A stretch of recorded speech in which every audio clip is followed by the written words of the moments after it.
Dhatri TV ప్రేక్షకులకు నమస్కారం. వక్రతుండ మహాకాయ కోటి సూర్య సమప్రభ నిర్విఘ్నం కురుమే దేవా సర్వకార్యేషు సర్వదా. మనకి వేదములో మరియు శాస్త్రములో అనేక రకాలైనటువంటి హోమాల గురించి చెప్పడం జరిగింది. అందులో మనము ప్రతి నిత్యము కూడా చేసుకునేటువంటివి కొన్ని హోమాలు ఉన్నాయి. ఈ యొక్క కలియుగములో కలోచండీ వినాయక అని శాస్త్రవచనము చెప్పింది. ఈ యొక్క కలియుగములో మనము ఒకేసారి గణపతికి అదే విధముగా అమ్మవారిని సేవిస్తే కోరుకున్నటువంటి కోరికలన్నీ కూడా తక్షణమే నెరవేరుతాయని వేదవచనము. ముఖ్యముగా ఏ కార్యాలు మొదలుపెట్టినా కూడా ముందుగా గణపతిని పూజిస్తాము. అదే విధముగా ఏదైనా కార్యము నెరవేరాలంటే మహాగణపతికి హోమం చేసుకుంటాము.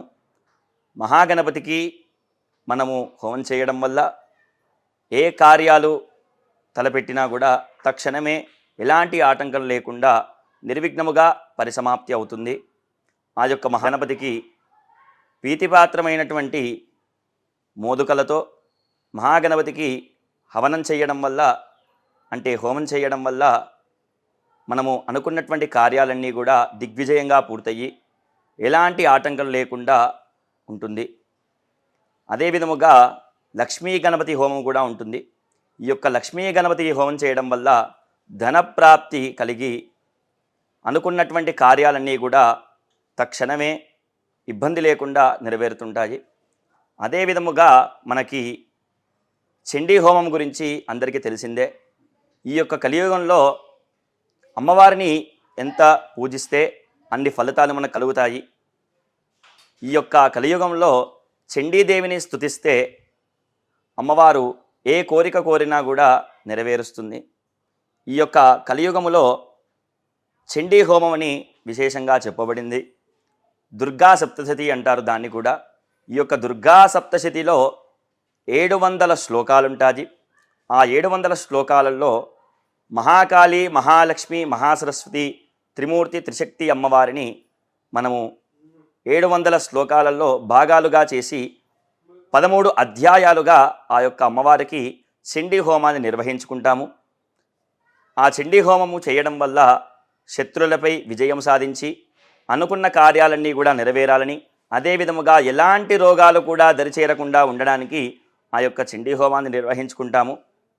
అదేవిధముగా మానవుడు పుట్టినప్పటి నుండి పుట్టినటువంటి ఆ యొక్క జాతకంలో ఏదైనా దోషాలుంటే ఆ యొక్క దోషానికి తగ్గ హోమాలు కూడా మనము చేసుకుంటుంటాము.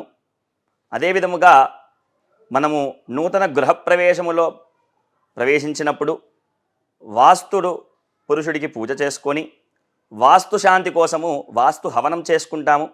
ఆ యొక్క వాస్తు హవనం చేయడం వల్ల ఇంటికి ఎలాంటి వాస్తు దోషాలున్నా కూడా తొలగిపోయి ఆ ఇంట్లో కుటుంబం అంతా కూడా శుభంగా ఉంటూ అష్టైశ్వర్యాల ధనప్రాప్తి పొందుతూ ఉంటారు.